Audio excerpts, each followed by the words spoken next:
Hi guys, James at Rampant Lion Reviews again for you today with another beer review. For this one we are going to stick to Sweden, and we're also going to stick to my home county of Skåne here in the very south of the country. We're going to go back to a brewery who have featured on the channel a good number of times before. These guys are probably one of the better known Swedish craft breweries these days, and they really made their name when it came to the kind of hazy New England style IPAs, the fruit IPAs as well, and I guess a bit later on you could say the Berliner Weisses and fruity sour beers and things like that too. But very recently they've started experimenting a little bit more with pastry type beers, and it's one of those that we're going to have a look at today. So for this review then we are going to head a little bit to the northwest of me here in Lund up to Helsingborg, beautiful little city on the coast with, you know, lovely castle and lovely hill. I highly recommend that you visit there, and we're going to go back and have a look at another beer from Brewski Mikrobryggeri. So this one is the Napoleon Cake. It comes in at 12% ABV, and this one is an Imperial Pastry Stout. So yeah, this one, as I said, these guys have been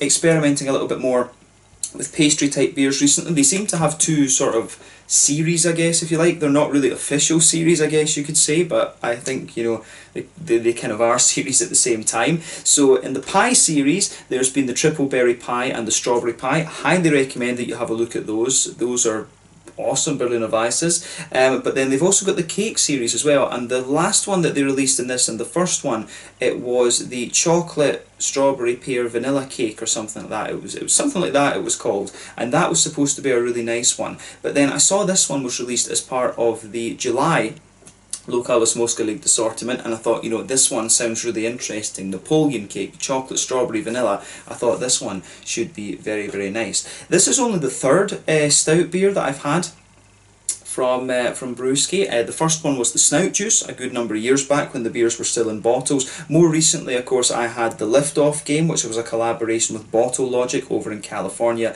and now we have this one. And as I say, this is one that really just piqued my interest. So really curious about this, and if I do like this one, I probably will go back and review the chocolate pear, strawberry pear, vanilla cake, or whatever it's called. If there's still cans at the Systembolaget in Helsingborg, I'll take the train up one day and see about getting some of them.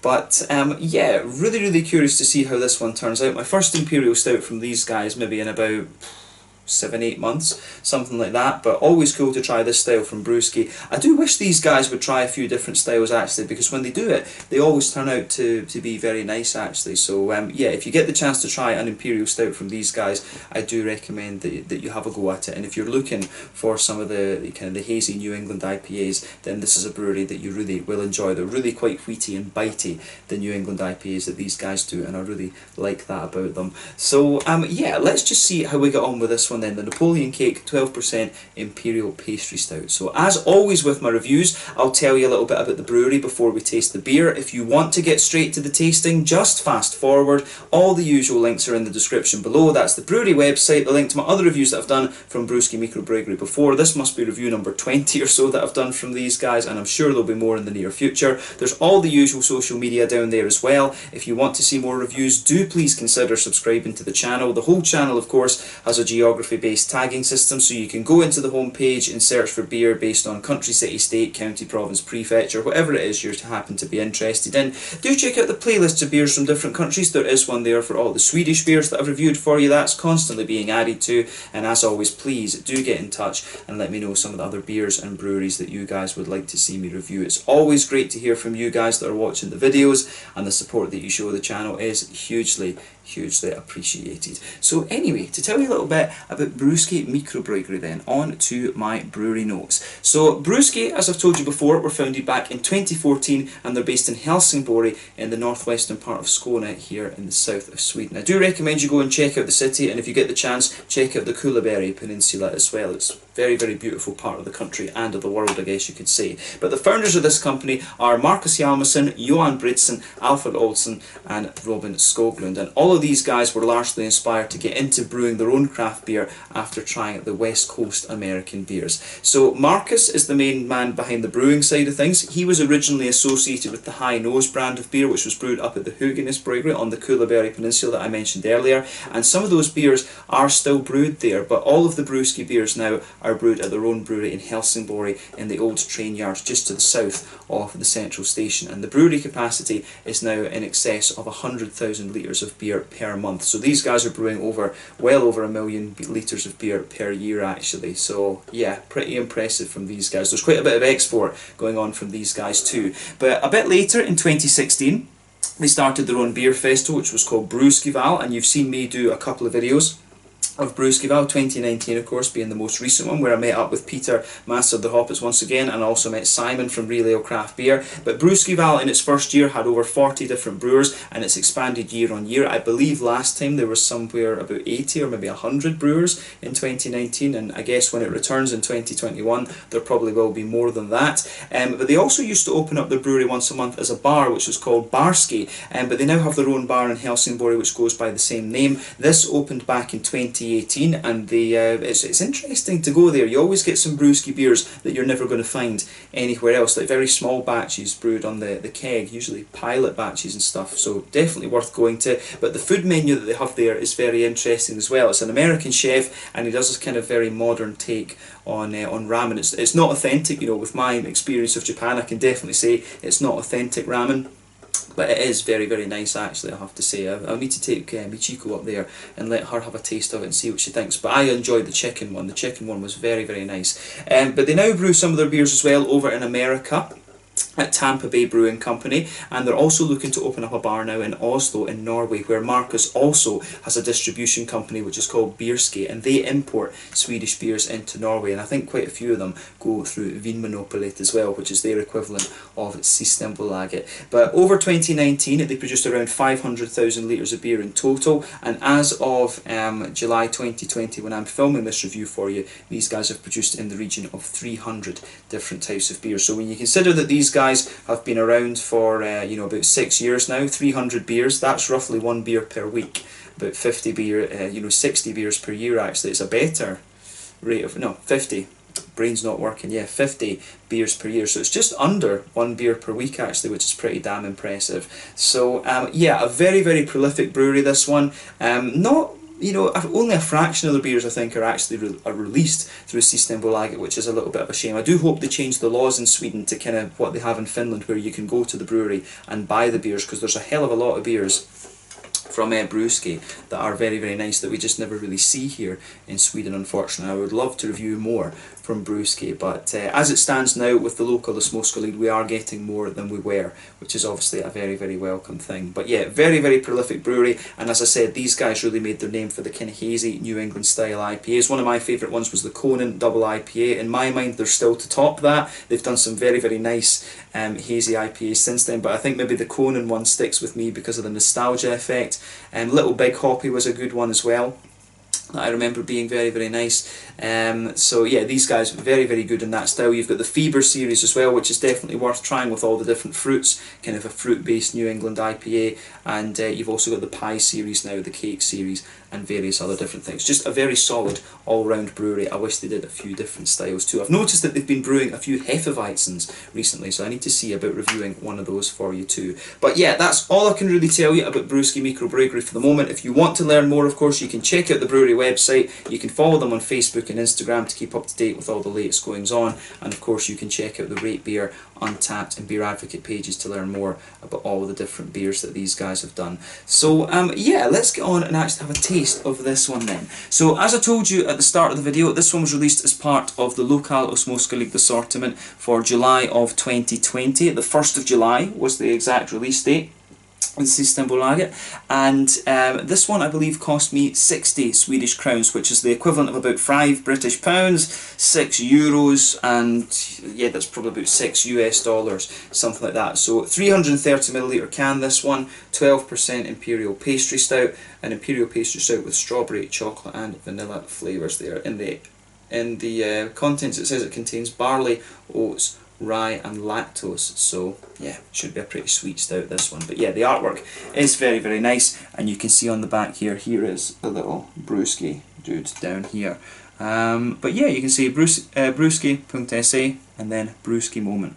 But yeah, very, very nicely presented, this one. I don't know if I've actually ever eaten a Napoleon cake. I probably have at some point and just forgotten. I'm not a big cake fan, to be honest. I do like a little bit of kladdkaka here in Sweden, the Swedish chocolate cake.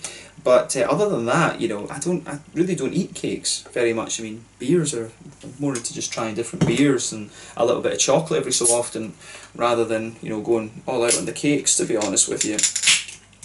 Yeah. My vice probably is pizza, to be quite frank. Love a bit of pizza, but yeah, let's get this guy out and we'll get on with the tasting then. Very, very curious to see how we go with this. But yeah, look at this. This is a monster. Could this be the strongest stout that I've had so far from Brewski? I think it could be. It really could be, actually. I can't remember what Liftoff game was. It wasn't too far off this. It was maybe it could have been 12.5, come to think of it.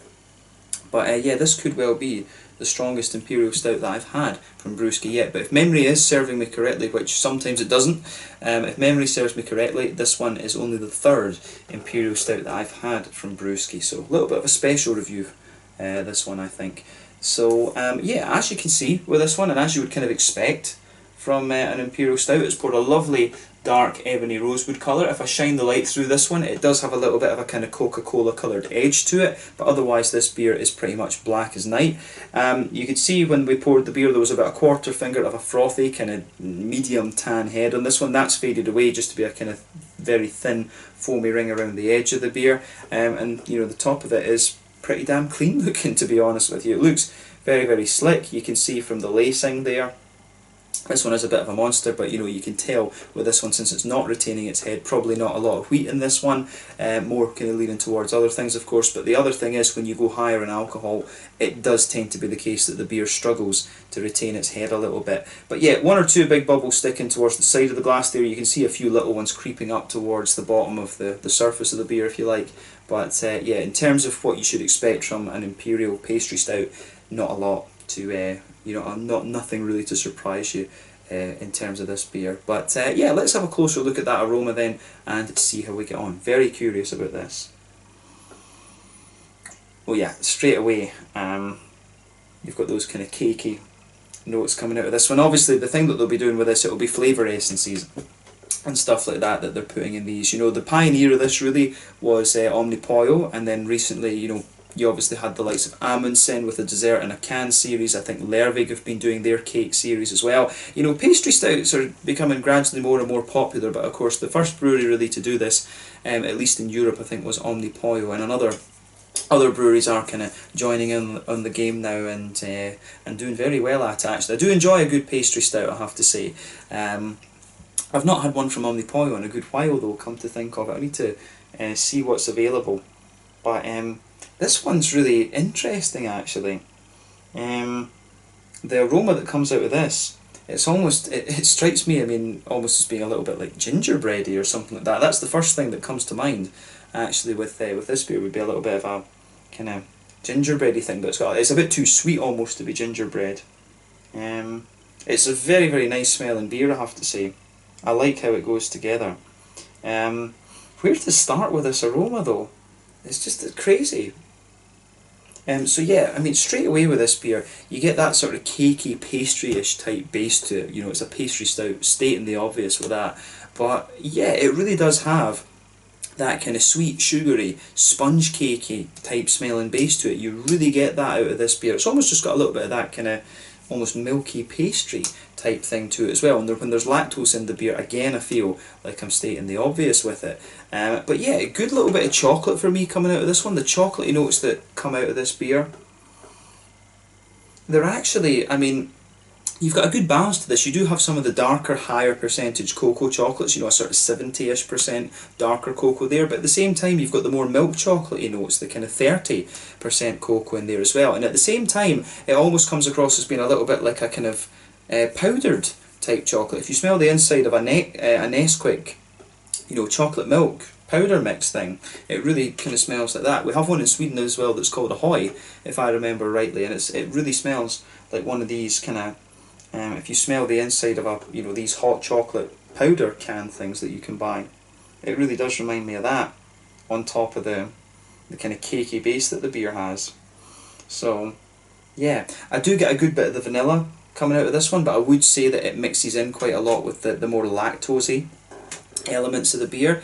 The strawberry notes in this, are quite interesting, because there is a wee bit of the juiciness and the kind of oiliness that you would get at the flavour essence, but at the same time I do suspect there has, I think probably with the strawberries they will have added some real strawberries to it, but maybe kind of thickened it up a little bit with a little touch of flavour essence or something like that. But I would say on that side of things it does lean a little bit more towards the kind of real strawberry type aroma, that kind of wetter, juicier quality rather than the kind of more oily, candied type thing.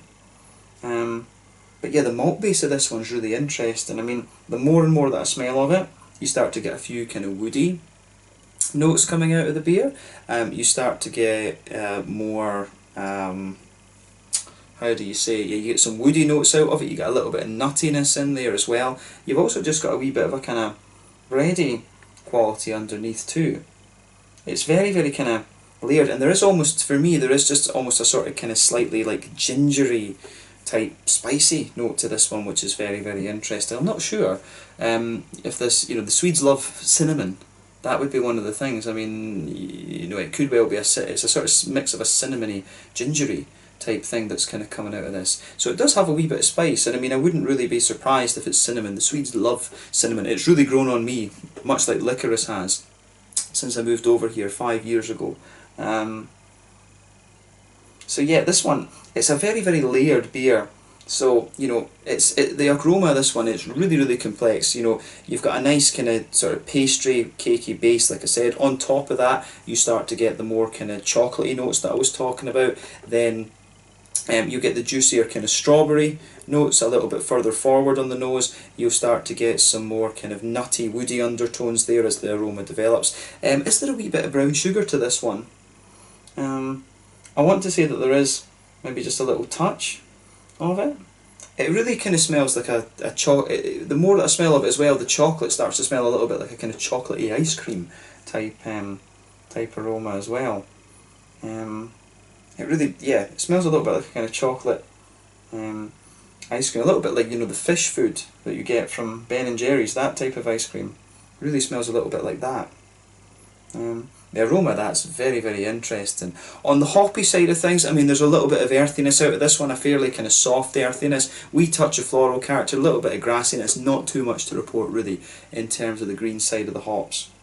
I'd say the grassiness is probably the most prominent thing there. The earthiness strikes me as being very smooth. But on that fruity side of things, as I say, you get the juiciness from I think there's maybe a bit of real strawberry added to this one, because you definitely get a bit of that juiciness there, but at the same time you do get a few of the more oily, flavour essencey type notes out of this one. But at the same time there's a few notes of like a kind of a slightly sharper plum, a little bit of a juicier kind of figgy quality in there as well. You know, you've got some nice fruity kind of undertones to this beer, a little bit of a blackcurranty, blackberry sort of thing to this one, but of course the main focus is of course on the strawberry.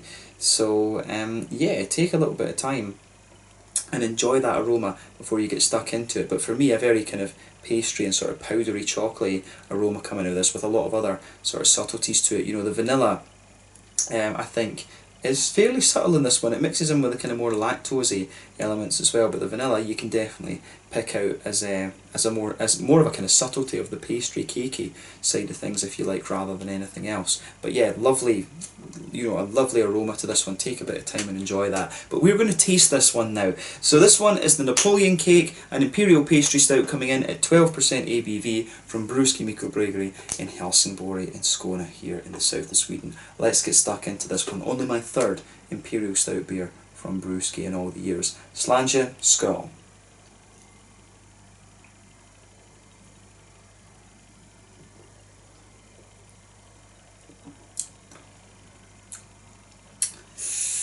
Yeah, that's pretty damn good, I have to say. Not surprised. You know, the thing is, this is a brewery that really has very high standards. They're not gonna, you know, if they're gonna have a go at these Imperial stouts, the pastry stouts and stuff, they're gonna do it properly, and they have done. First impression of this beer is that it's a big, oily, but still very, very smooth beast, if you like. This is really nicely done. This, I mean, I would say on first impression, this is up there with, you know, the Lervigs, the Omnipoyos, who else? You know, not the Serviciums, the Amundsens, the dessert in the cans and things like that. You know, this beer is easily up there with those nice pastry stouts.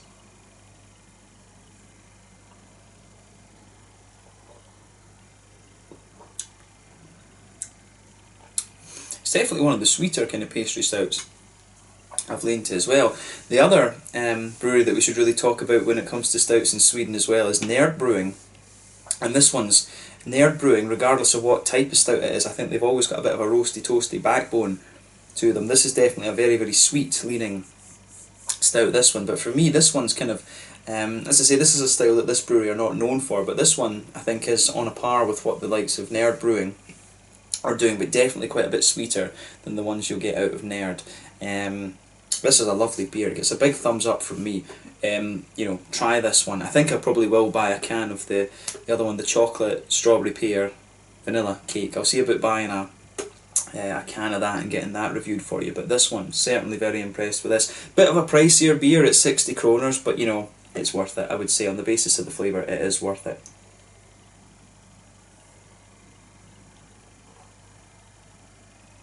So yeah, lovely big, oily but still quite creamy slickness to this beer. This is really lovely. So yeah, where to start with this one? I really like how that goes together. Straight away with this beer, you get a lovely kind of very, very smooth base to it. The further that you go into the aftertaste, it does feel a little bit like the backbone of this beer is slightly woody.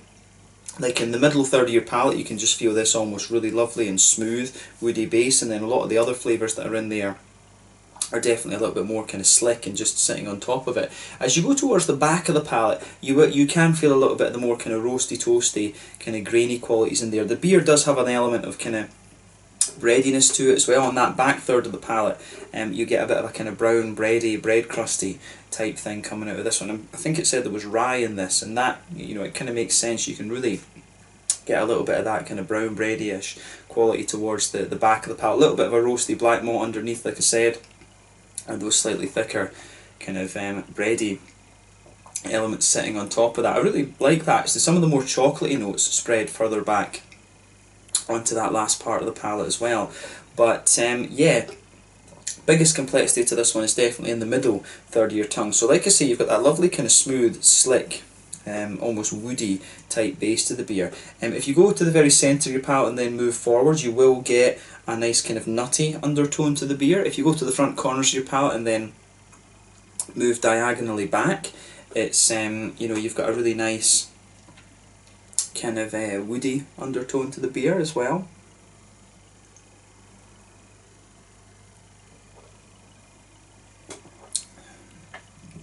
So yeah, I really like that element to it. But on top of that, you get the chocolate. The chocolate really just kind of the chocolate kind of sits there for me, and then in sort of in the middle of your palate, and you almost get like this little island in the middle of your palate, and that's where the kind of the sort of more cakey, pastry-ish type elements come out of it. But as I say, underneath this, you've got that kind of powdery chocolate note. I think towards the back of that middle third of your tongue, it feels a little bit like that kind of chocolate milk powder that I was talking about. But as you move further forward on the palate there, you start to get a more milky chocolate impression. You can feel the vanilla, I think, towards the front of that middle third of your tongue, and also a bit of the lactose as well. So yeah, that affects the chocolate, and the lactose and the vanilla give you the impression of a more kind of milky type chocolate. And of course you've got the nutty qualities just kind of sitting underneath that. But in the very middle of your palate, you get this almost island type thing, and it's like it's got a kind of sponge cakey, it's got a sort of sponge cakey, pastry-ish type base. It does feel like it's kind of infused with the vanilla. I think the vanilla is quite prominent in the middle of the palate too. But at the same time with that flavour, you do have an element of an almost kind of Werther's Original type flavour in the very centre of your palate too, and that's a really interesting little complexity to get out of this. But yeah, the cakey, you know, for it being a sort of more cakey leaning pastry stout, it really does suit it. It really suits how everything goes together in this one. So the vanilla and the chocolate, it's a more powdery chocolate in this one, which really works for it in my opinion. I really like that about how this beer goes together.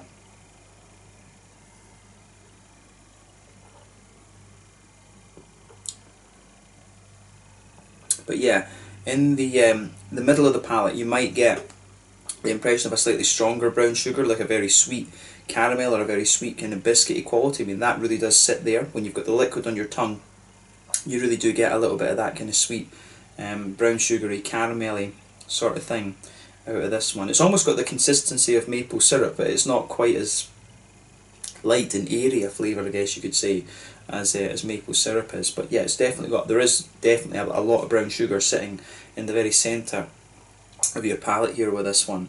So I really like how that goes together. The middle of your palate here is the most complex out of this, and then when you go further into the aftertaste, you can feel the middle of your palate just drying out a little bit, and it's sort of like powdery and chocolatey, and you get some of the woody elements kind of pushing their way out of this one too. I really like how that side of the beer, how that side of the beer all sort of fits together. That's a really nice element with this one, in my opinion. So yeah, big thumbs up from me on that side. The middle part of the palate here is really, really nicely done. And you can feel it thickening up a little bit. I think that must be the rye in this one, giving it a little bit of a thicker kind of breadiness. You do get the impression of a little bit of a kind of brown bready quality mixing in with the chocolatey side on the underside of this beer. So that's an interesting point to make about this one. In terms of the hoppy side of things then, back corners of the palate is a lovely kind of soft earthiness, and that lingers there. But as you move further forward along the side of the palate, the soft earthiness just gets smoother and smoother and smoother and smoother as you get further forward. As you reach the front corners of the palate, it's got a little bit of a kind of floral note to it. Then round the very front curve of the tongue, it's just a little bit lighter and more kind of grassy in my mind. But the hops for me are very, very subtle in this one.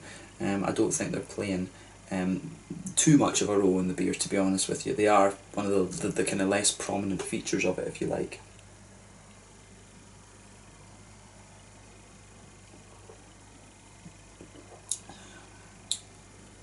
But yeah, on the fruity side of things then, this is where it starts to get interesting.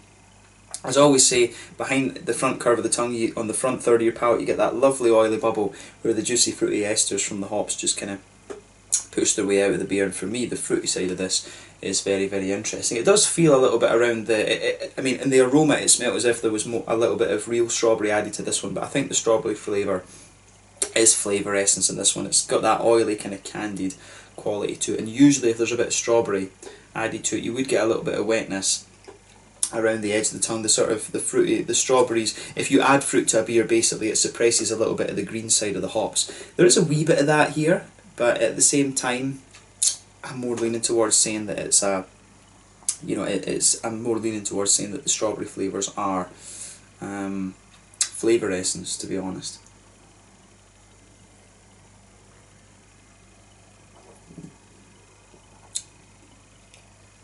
So yeah, on that fruity side of things then, if you go towards the back of that front third of your palate, there's a wee bit of a, you will get a little, there is almost like a teeny bit of a kind of very dark sort of plummy note to the beer. It's got a very dark, juicy kind of plummy note. As you move further forward on the palate, it's a little bit brighter and figgy-like. You've also got a wee bit of a, very juicy, how would you say, a little bit of a lighter kind of juicy blackcurranty,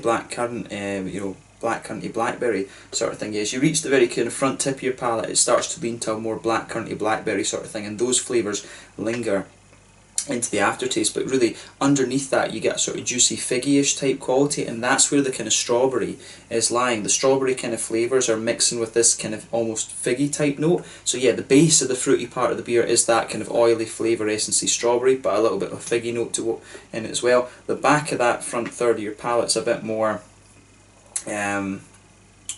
it's a little bit more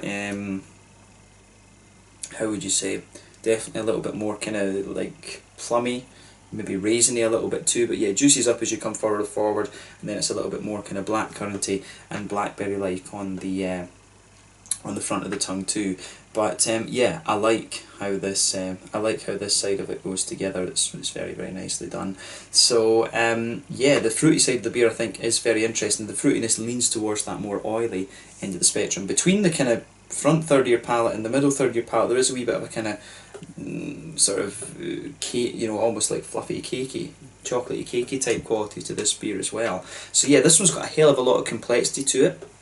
but it's a beautiful, beautiful beer, and it really leans towards the sweet end, I think, of the kind of pastry stout side of things. I've had a few that have a bit of a kind of more roasty back end to them, if you like. They get a bit roastier and toastier further into the aftertaste, but this is a very, very sweet and oily beer, if you like. So I think this is the point where we move on to the mouthfeel. So definitely a full-bodied beer. The carbonation is very, very smooth in this one. It's quite oily, I would say, as well. Does it have an element of creaminess?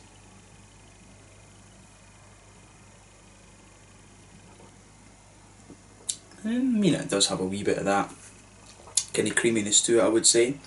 I forget, does this one have the oaty notes? Does it have oat in it? Yeah, it does. But yeah, the oats obviously will be affecting a little bit of that kind of creaminess in there. But yeah, I mean, I do find this one more oily. I do find this one kind of more oily, if you like, and I like that about it. So yeah, very smooth, but quite an oily beer. This one really on the sweet end of the spectrum for the pastry stout style. In terms of IBUs and stuff, I'd be surprised if you're getting more than 20 out of this. Fruity, juicy side of things, quite an oily, fruity character there from a mix of the hops and a bit of flavour essence, like I suspected. But yeah, lovely kind of smooth base to this one. Lovely kind of sweet malty qualities in there as well. A little bit of a kind of thicker bready note to it as well. But yeah, just a beautiful, beautiful beer, this one. Really, really well done. So massive thumbs up to Brewski Mikrobryggeri for this one.